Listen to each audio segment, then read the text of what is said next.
ಅಸ್ಸಲಾಮು ಅಲೈಕುಂ ವರಹಮತುಲ್ಲಾಹ್. ಬಿಸ್ಮಿಲ್ಲಾಹಿರ್ ರಹ್ಮಾನಿರ್ ರಹೀಮ್. ಅಲ್ಹಮ್ದುಲಿಲ್ಲಾಹ್ ವಸ್ಸಲಾತು ವಸ್ಸಲಾಮು ಅಲಾ ಅಶ್ರಫಿ ರಸೂಲಿಲ್ಲಾಹ್. ಪ್ರೀತಿಯ ಸಹೋದರ ಸಹೋದರಿಯರೇ, ಮಿತ್ರರೇ, ಪವಿತ್ರವಾದ ರಜಬ್ ತಿಂಗಳು ನಮ್ಮ ಬಳಿಗೆ ಆಗಮಿಸಿದೆ. ರಜಬ್ ತಿಂಗಳು ಎಂದು ಕೇಳುವಾಗಲೇ ನಮಗೆ ಬಹಳ ಸಂತೋಷವಾಗುತ್ತಾ ಇದೆ, ಬಹಳ ಖುಷಿಯಾಗುತ್ತಾ ಇದೆ. ರಜಬ್ ಬಳಿಕ ನಮ್ಮ ಬಳಿಗೆ ಆಗಮಿಸಲಿಕ್ಕಿರುವುದು ಶಾಬಾನ್ ತಿಂಗಳು, ಅದರ ನಂತರ ಪಾವನವಾದ ಪರಿಶುದ್ಧ ರಮಲಾನ್ ಅಥವಾ ರಂಜಾನ್ ತಿಂಗಳಾಗಿರುತ್ತದೆ ಹಾದು ಬರಲಿಕ್ಕಿರುವುದು.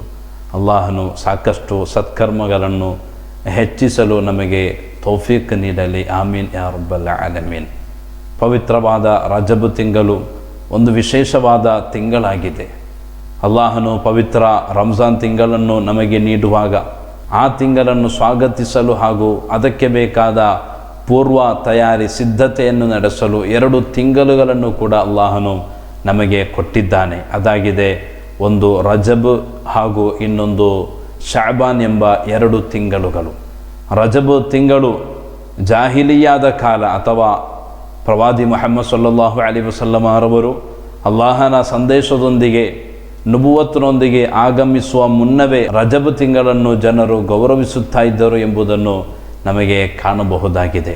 ಆದ್ದರಿಂದ ನನ್ನ ಪ್ರೀತಿಯ ಸಹೋದರರೇ, ಪವಿತ್ರವಾದ ರಜಬ್ ತಿಂಗಳು ನಮ್ಮ ಬಳಿಗೆ ಆಗಮಿಸಿದೆ ಎಂಬ ಪ್ರಜ್ಞೆ ನಮ್ಮಲ್ಲಿ ಯಾವತ್ತೂ ಕೂಡ ಇರಬೇಕು.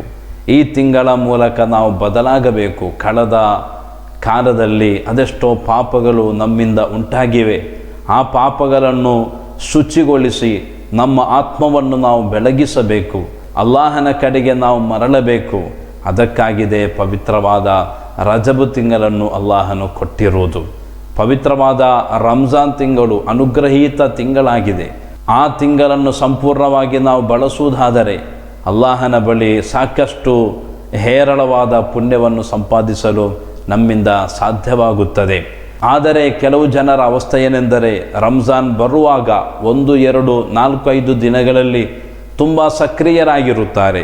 ರೋಜಾವನ್ನು ಅನುಷ್ಠಾನಗೊಳಿಸುವುದು, ಕುರ್ಆನ್ ಪಾರಾಯಣ, ನಮಾಜ್, ದಾನ ಧರ್ಮ, ಇಅ್ತಿಕಾಫ್ ಕೂರುವುದು ಮುಂತಾದ ಅನೇಕ ಸತ್ಕರ್ಮಗಳಲ್ಲಿ ಸಕ್ರಿಯರಾಗಿ ಬಿಡುತ್ತಾರೆ. 1 ವಾರ ಮುಗಿಯುವುದರೊಂದಿಗೆ ಬಳಿಕ ಎಲ್ಲಿಂದಲೋ ಆಯಾಸ, ಆಲಸ್ಯ ಬಂದು ತಲುಪುತ್ತದೆ. ಇದಕ್ಕೆ ಮುಖ್ಯವಾದ ಕಾರಣ ರಂಜಾನ್ ತಿಂಗಳನ್ನು ಸ್ವೀಕರಿಸಲು ಬೇಕಾದ ಪೂರ್ವ ತಯಾರಿಯನ್ನು, ಸಿದ್ಧತೆಯನ್ನು ನಡೆಸಿಲ್ಲ ಎಂಬ ಕಾರಣಕ್ಕಾಗಿ. ನಾವು ಉತ್ತಮವಾದ ಸತ್ಕರ್ಮಗಳಲ್ಲಿ ತಲ್ಲೀನರಾಗಬೇಕಾಗಿದ್ದರೆ ನಮ್ಮ ಹೃದಯ ಶುಚಿಗೊಳ್ಳಬೇಕು, ನಮ್ಮ ಆತ್ಮ ಅದು ಪ್ರಕಾಶಮಾನವಾಗಬೇಕು. ಆ ರೀತಿ ನಮ್ಮ ಆತ್ಮ ಆಗಬೇಕೆಂದಿದ್ದರೆ ನಮ್ಮ ಆತ್ಮವನ್ನು ನಾವು ಶುಭ್ರಗೊಳಿಸಬೇಕು, ಆತ್ಮವನ್ನು ಶುಚಿಗೊಳಿಸಬೇಕು. ಆತ್ಮವನ್ನು ಶುಚಿಗೊಳಿಸುವ ಸಲುವಾಗಿಯೇ ಅಲ್ಲಾಹನು 2 ತಿಂಗಳುಗಳನ್ನು ನಮಗೆ ಕೊಟ್ಟಿದ್ದಾನೆ.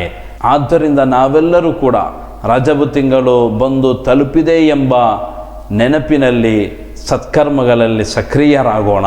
ರಜಬ್ ತಿಂಗಳಲ್ಲಿ ನಾವು ನಿರ್ವಹಿಸುವಂತಹ ಸತ್ಕರ್ಮಗಳು, ಅದಕ್ಕೆ ಅಲ್ಲಾಹನು ಯಥೇಚ್ಛವಾದ ವಿವರಣಾತೀತವಾದ ಪುಣ್ಯವನ್ನು ಕೊಡುತ್ತಾನೆ ಎಂಬುದನ್ನು ನಮಗೆ ಹದೀಸ್ ಮೂಲಕ ಗ್ರಹಿಸಬಹುದಾಗಿದೆ.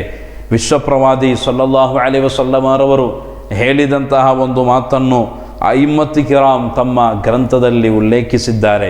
ಮಜ್ಮುಅ್ ಝವಾಯಿದ್ ಎಂಬ ಗ್ರಂಥದ 3ನೇ ಭಾಗ 191ನೇ ಪುಟದಲ್ಲಿ ನಮಗೆ ಕಾಣಬಹುದಾಗಿದೆ.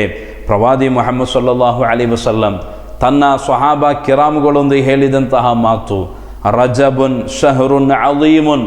ರಜಬ್ ಎಂಬುದು ಬಹಳ ಪುಣ್ಯವಿರುವಂತಹ, ಸ್ಥಾನಮಾನವಿರುವಂತಹ ತಿಂಗಳಾಗಿರುತ್ತದೆ. ಯುಲಾಯಿಫುಲ್ಲಾಹು ಫೀಹಿಲ್ ಹಸನಾತ್. ನೀವು ಮಾಡುವಂತಹ ಸತ್ಕರ್ಮಗಳು, ಅದಕ್ಕೆ ಅಲ್ಲಾಹನು ದುಪ್ಪಟ್ಟು ಪ್ರತಿಫಲವನ್ನು ಕೂಡ ಕೊಡುವಂತಹ ಪಾವನವಾದ ತಿಂಗಳಾಗಿದೆ ರಜಬ್. ಮನ್ ಸ್ವಾಮ ಯೌಮನ್ ಮಿನ್ ರಜಬ್. ಯಾರಾದರೂ ರಜಬಿನ 1 ದಿನ, ಬರೀ ಎಷ್ಟು 1 ದಿನ ಯಾರಾದರೂ ವ್ರತ ಅನುಷ್ಠಾನ ಮಾಡುವುದಾದರೆ ಫಕನ್ನಮ ಸ್ವಾಮ ಸನ. ಆತ 1 ವರ್ಷ ವೃತವನ್ನು ಹಿಡಿದ, ಉಪವಾಸವನ್ನು ಹಿಡಿದಂತಹ ಪುಣ್ಯವಂತನಿಗೆ ಸಮಾನವಾದ ಪುಣ್ಯವನ್ನು ಈತ ಸಂಪಾದಿಸುತ್ತಾನೆ.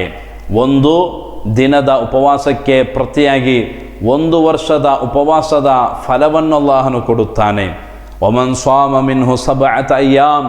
ಇನ್ನು 7 ದಿನ ರಜಬ್ ತಿಂಗಳ ಉಪವಾಸವನ್ನು ಯಾರಾದರೂ ಹಿಡಿದರೆ ಘುಲ್ಲಿಕತ್ ಅನ್ಹು ಸಬ್ಅತು ಅಬ್ವಾಬಿ ಜಹನ್ನಂ, ಅಲ್ಲಾಹನ ನರಕ, ಆ ನರಕದ 7 ಬಾಗಿಲುಗಳನ್ನು ಕೂಡ ಮುಚ್ಚಲಾಗುತ್ತದೆ ಈತನಿಗೆ ಬೇಕಾಗಿ. ಈತನು ನರಕಕ್ಕೆ ಪ್ರವೇಶಿಸುವುದಿಲ್ಲ. ವಮನ್ ಸ್ವಾಮ ಮಿನ್ಹು 10 ಅಯ್ಯಾಮ್, ಇನ್ನು 10 ದಿನಗಳ ಕಾಲ ಆ ರಜಬ್ ತಿಂಗಳಲ್ಲಿ ಉಪವಾಸವನ್ನು ನೋಡಿದರೆ, ಲಮ್ ಯಸ್ಅಲಿಲ್ಲಾಹ ಶೈಅನ್ ಇಲ್ಲಾ ಅತಾಹು, ಆ 10 ಉಪವಾಸದ ಬಳಿಕ ಅಲ್ಲಾಹನೊಂದಿಗೆ ಆತ ಏನನ್ನು ಕೇಳಿದರೂ ಕೂಡ ಅಲ್ಲಾಹನು ಕೊಡದೇ ಇರುವುದಿಲ್ಲ. ಆತನ ಉದ್ದೇಶಗಳನ್ನು ಅಲ್ಲಾಹನು ಈಡೇರಿಸುತ್ತಾನೆ. ಆತನ ಪ್ರಾರ್ಥನೆಗೆ ಫಲ, ಉತ್ತರ ಲಭಿಸುತ್ತದೆ. ವಮನ್ ಸ್ವಾಮ ಮಿನ್ಹು 15 ಯೌಮ, ಇನ್ನು 15 ದಿನಗಳ ಕಾಲ ಒಬ್ಬ ಉಪವಾಸವನ್ನು ಹಿಡಿದರೆ, ನಾದಾ ಮುನಾದಿಂ ಫಿ ಸಮಾ, ಆಕಾಶದಲ್ಲಿ ಓರ್ವ ಮಲಕ್ ಕರೆದುಕೊಂಡು ಹೇಳಲಿಕ್ಕಿದ್ದಾರೆ, ನಿನ್ನ ಪಾಪಗಳನ್ನು ಮನ್ನಿಸಲಾಗಿದೆ, ನಿನ್ನ ಪಾಪಗಳು ಮನ್ನಿಸಲ್ಪಟ್ಟಿವೆ, ಆದ್ದರಿಂದ ನೀನು ಇನ್ನೂ ಕೂಡ ಹೆಚ್ಚು ಹೆಚ್ಚು ಸತ್ಕರ್ಮಗಳಲ್ಲಿ ತಲ್ಲೀನನಾಗು ಎಂದು ಫರಿಸ್ಟೇಗಳು ಕರೆದುಕೊಂಡು ಹೇಳಲಿಕ್ಕಿದ್ದಾರೆ. ಒಮನ್ ಝಾದಹುಲ್ಲಾ, ಇನ್ನು ಯಾರಾದರೂ ಇದಕ್ಕಿಂತಲೂ ಹೆಚ್ಚಿನ ಸತ್ಕರ್ಮಗಳನ್ನು, ಉಪವಾಸವನ್ನು ಹಿಡಿಯುವುದಾದರೆ ಅಲ್ಲಾಹನು ಮತ್ತಷ್ಟು ಅನುಗ್ರಹಗಳನ್ನು ಸುರಿದು ಕೊಡುತ್ತಾನೆ ಎಂಬುದನ್ನು ಪ್ರವಾದಿ ಸಲ್ಲಲ್ಲಾಹು ಅಲೈಹಿ ವಸಲ್ಲಮ ರವರು ನಮಗೆ ವಿವರಿಸುವುದು ಕಾಣಬಹುದಾಗಿದೆ. ಆದ್ದರಿಂದ ನನ್ನ ಪ್ರೀತಿಯ ಮಿತ್ರರೇ, ಈ ಒಂದು ಹದೀಸು ನುಡಿಯಲ್ಲಿ ನಮಗೆ ತಿಳಿಯುವಂತಹ ವಿಚಾರವೇನೆಂದರೆ, ರಜಬ್ ಎಂಬ ತಿಂಗಳು ಅದು ಸಾಮಾನ್ಯವಾದ ತಿಂಗಳಲ್ಲ. ರಜಬು ಬರುವುದಕ್ಕಿಂತ ಮುಂಚೆ 1 ಬಾರಿ ಲಾ ಇಲಾಹ ಇಲ್ಲಲ್ಲಾ ಎಂಬ ದಿಕ್ರನ್ನು ಹೇಳಿದ್ದಕ್ಕೆ ಅಲ್ಲಾಹನು ಎಷ್ಟು ಪ್ರತಿಫಲವನ್ನು ಕೊಡುತ್ತಾನೋ ಅಷ್ಟಲ್ಲ, ಪವಿತ್ರವಾದ ರಜಬ್ ತಿಂಗಳಲ್ಲಿ ನಾವು ಈ ಒಂದು ದಿಕ್ರನ್ನು ಹೇಳುವಾಗ ಅಲ್ಲಾಹನು ಕೊಡುವಂತಹ ಪ್ರತಿಫಲ, ಯಥೇಚ್ಛವಾದ ಪ್ರತಿಫಲವನ್ನು ಅಲ್ಲಾಹನು ಕೊಡುತ್ತಾನೆ ಖಂಡಿತವಾಗಿಯೂ. ಸೌಬಾನ್ ರದಿಯಲ್ಲಾಹು ಅನ್ಹು ಎಂಬಂತಹ ಪ್ರವಾದಿ ಸಲ್ಲಲ್ಲಾಹು ಅಲೈಹಿ ವಸಲ್ಲಮ ರವರ ಸ್ವಹಾಬಿ ಅನುಯಾಯಿ, ಅವರು ತನ್ನ ಒಂದು ಅನುಭವವನ್ನು ವಿವರಿಸಿರುವುದು ನುಜುಹತುಲ್ ಮಜಾಲಿಸ್ ಎಂಬ ಗ್ರಂಥದ 241ನೇ ಪುಟದಲ್ಲಿ ಕಾಣಬಹುದಾಗಿದೆ. ಸೌಬಾನ್ ರದಿಯಲ್ಲಾಹು ಅನ್ಹು ಹೇಳುತ್ತಾರೆ, ಒಮ್ಮೆ ನಾನು ವಿಶ್ವಪ್ರವಾದಿ ಸಲ್ಲಲ್ಲಾಹು ಅಲೈಹಿ ವಸಲ್ಲಮ ರವರ ಜೊತೆಗೂಡಿ ಒಂದು ಹಾದಿಯಲ್ಲಿ ಮುಂದುವರಿಯುವಾಗ ಕೆಲವೊಂದು ಕಬರುಗಳು ನಮ್ಮ ಮುಂದೆ ಪ್ರತ್ಯಕ್ಷವಾಯಿತು. ಪ್ರವಾದಿ ಸಲ್ಲಲ್ಲಾಹು ಅಲೈಹಿ ವಸಲ್ಲಮ ರವರ ಕಣ್ಣಿನಲ್ಲಿ ಕಣ್ಣೀರು ಬಂತು. ಬಳಿಕ ನನ್ನೊಂದಿಗೆ ಹೇಳಿದರು, ಓ ಸೌಬಾನ್, ಈ ಕಬರ್ನಲ್ಲಿರುವಂತಹ ಜನರು, ಅವರಿಗೆ ಶಿಕ್ಷೆ ಇದೆ, ಅವರು ಕಠಿಣವಾದ ಶಿಕ್ಷೆಯನ್ನು ಅನುಭವಿಸುತ್ತಾ ಇದ್ದಾರೆ. ಲೌ ಸಾಮ ಹಾಉಲಾ ಯೌಮ ಮಿನ್ ರಜಬ್, ಈ ಜನರು ರಜಬಿನ ಒಂದೇ ಒಂದು ದಿನ, ಬರೀ ಎಷ್ಟು ಒಂದು ದಿನ ಮಾತ್ರ ಇವರು ಉಪವಾಸವನ್ನು ಹಿಡಿದು, ವಕಾಮು ಲೈಲತನ್, ಒಂದು ರಾತ್ರಿ ಅಲ್ಲಾಹನಿಗೆ ಬೇಕಾಗಿ ಮೀಸಲಿಟ್ಟಿದ್ದರೆ, ಮಾ ಉದ್ದಿಬು, ಖಂಡಿತವಾಗಿಯೂ ಇವರಿಗೆ ಶಿಕ್ಷೆ ಬರುತ್ತಾ ಇರಲಿಲ್ಲ. ರಜಬನ್ನು ಗೌರವಿಸಿದ್ದರೆ ಅದಕ್ಕೆ ಪ್ರತಿಯಾಗಿ ಅಲ್ಲಾಹನು ಇವರನ್ನು ಶಿಕ್ಷಿಸುತ್ತಾ ಇರಲಿಲ್ಲ. ಆದ್ದರಿಂದ ಇವರು 1 ದಿನದ ಉಪವಾಸವನ್ನು ಹಿಡಿಯಬೇಕಿತ್ತು ಎಂಬ ಮಾತನ್ನು ಹೇಳಿದಾಗ ನಾನು ಆಶ್ಚರ್ಯದಿಂದ ಕೇಳಿದೆ, ಬಿಸೌಮಿ ಯೌಮಿನ್ ವ ಕಿಯಾಮಿ ಲೈಲ ಯುಮ್ನ ವ ಅದಾಬುಲ್ ಖಬರ್, ಓ ಪ್ರವಾದಿವರಿಯರೇ, ಬರೀ 1 ದಿನದ ಉಪವಾಸದ ಮೂಲಕ, 1 ರಾತ್ರಿಯ ಆರಾಧನೆಯ ಮೂಲಕ ಖಬರು ಶಿಕ್ಷೆ ಅದು ಇಲ್ಲವಾಗುವುದೋ ಎಂಬ ಪ್ರಶ್ನೆಯನ್ನು ನಾನು ಕೇಳಿದಾಗ ಪ್ರವಾದಿ ಸಲ್ಲಲ್ಲಾಹು ಅಲೈಹಿ ವಸಲ್ಲಂ ನನಗೆ ಕೊಟ್ಟಂಥ ಉತ್ತರ, ಹೌದು ಸೌಬಾನ್, ಖಂಡಿತವಾಗಿಯೂ ಅಲ್ಲಾಹನಾನೇ ಒಂದು ಮಾತನ್ನು ನಾನು ಹೇಳುತ್ತಾ ಇದ್ದೇನೆ. ರಜಬ್ ತಿಂಗಳಲ್ಲಿ ಯಾರಾದರೊಬ್ಬ ಮುಸ್ಲಿಂ, ಹೆಣ್ಣು ಅಥವಾ ಗಂಡು, ಪವಿತ್ರವಾದ ಆ ತಿಂಗಳನ್ನು ಗೌರವಿಸಿ ಒಂದು ವೃತವನ್ನು ಹಿಡಿಯುವುದಾದರೆ, 1 ರಾತ್ರಿ ಆರಾಧನೆಯಲ್ಲಿ ತಲ್ಲೀನರಾಗುವುದಾದರೆ, ಖಂಡಿತವಾಗಿಯೂ 1 ವರ್ಷದ ಉಪವಾಸ ಹಾಗೂ 1 ವರ್ಷದ ರಾತ್ರಿಗಳಲ್ಲಿ ಬರುವಂತಹ, ರಾತ್ರಿಗಳಲ್ಲಿ ನಿರ್ವಹಿಸುವಂತಹ ಆರಾಧನೆಗೆ ಸಮಾನವಾದ ಪುಣ್ಯವನ್ನು ಅಲ್ಲಾಹನು ಕೊಟ್ಟು ಬಿಡುತ್ತಾನೆ ಎಂಬುದನ್ನು ಪ್ರವಾದಿ ಸಲ್ಲಲ್ಲಾಹು ಅಲೈಹಿ ವಸಲ್ಲಂ ನನ್ನೊಂದಿಗೆ ವಿವರಿಸಿದರು ಎಂಬುದನ್ನು ಮಹಾನುಭಾವರಾದ ಸೌಬಾನ್ ರದಿಯಲ್ಲಾಹು ಅನ್ಹುರವರು ಹೇಳುವುದು ನಮಗೆ ಕಾಣಬಹುದಾಗಿದೆ. ಆದ್ದರಿಂದ ನನ್ನ ಪ್ರೀತಿಯ ಸಹೋದರರೇ, ಖಬರ್ ಎಂಬುದು ಅದು ನಾವು ಅನುಭವಿಸಲಿಕ್ಕಿರುವಂಥ ಒಂದು ವಾಸ್ತವವಾಗಿದೆ. ಖಬರ್ನಲ್ಲಿ ನಮಗೂ ಕೂಡ ಮಲಗಲಿಕ್ಕುಂಟು. ಆ ಖಬರ್ನಲ್ಲಿ ನಮಗೆ ಸಲಾಮತ್, ಸಂರಕ್ಷಣೆ, ಅಲ್ಲಾಹನ ವಿಶೇಷವಾದ ಕರುಣೆ ಲಭಿಸಬೇಕಾದರೆ ರಜಬ್ ತಿಂಗಳನ್ನು ನಾವು ಗೌರವಿಸಬೇಕು ಎಂಬಂತಹ ವಿಚಾರವನ್ನು ಈ ಒಂದು ಹದೀಸ್ ಮೂಲಕ ನಮಗೆ ಗ್ರಹಿಸಬಹುದಾಗಿದೆ. ಆದ್ದರಿಂದ ಮಾನ್ಯರೇ, ಈ ರಜಬ್ ತಿಂಗಳನ್ನು ಉತ್ತಮವಾದ ರೀತಿಯಲ್ಲಿ ನಾವು ಗೌರವಿಸೋಣ. ಪುಣ್ಯಗಳ ಮೂಲಕ ಇದನ್ನು ಫಲಪ್ರದವನ್ನಾಗಿ ನಾವು ಮಾಡೋಣ. ಅಲ್ಲಾಹನ ಅನುಗ್ರಹಿಸಲಿ. ಮಹಾನುಭಾವರಾದ ಅಬೂಬಕರ್ ಅಲ್ ವರ್ರಾಕ್ ರಲಿಯಲ್ಲಾಹು ಅನ್ಹು ಅವರು ಹೇಳಿದಂತಹ ಒಂದು ಮಾತಿದೆ, ಶಹರು ರಜಬ್, ಪವಿತ್ರವಾದ ರಜಬ್ ತಿಂಗಳು, ಅದು ಶಹರುಲ್ ಲಿಝರ್ಇ, ನೀವು ಕೃಷಿ ಮಾಡಬೇಕಾದಂತಹ ತಿಂಗಳಾಗಿರುತ್ತದೆ. ನೀವು ಕೃಷಿ ಮಾಡಬೇಕು, ಕೃಷಿಗೆ ಬೇಕಾದ ಸರ್ವ ಸಿದ್ಧತೆಗಳನ್ನು ನೀವು ಮಾಡಿಕೊಳ್ಳಬೇಕಾಗಿದೆ. ಒಬ್ಬ ವ್ಯಕ್ತಿ ತನ್ನ ಜಮೀನಿನಲ್ಲಿ ಕೃಷಿ ಮಾಡಬೇಕಾದರೆ ಅದಕ್ಕೆ ಎಷ್ಟೋ ಪೂರ್ವ ತಯಾರಿಯನ್ನು ಮಾಡಬೇಕು. ಆ ಕೃಷಿ ಮಾಡುವಂತಹ ತಿಂಗಳು ರಜಬ್. ವಶಅಬಾನು ಶಹರು ಸಕ್ಕಿಲಿ ಝರ್ಇ, ಪವಿತ್ರವಾದ ಶಾಬಾನ್ ತಿಂಗಳು ನೆಕ್ಸ್ಟ್ ಬರುವುದಾದರೆ ಆ ತಿಂಗಳು ಕೃಷಿಗೆ ಬೇಕಾದ ನೀರಿನ ವ್ಯವಸ್ಥೆಯನ್ನು ಕಲ್ಪಿಸುವಂತಹ ತಿಂಗಳಾಗಿದೆ.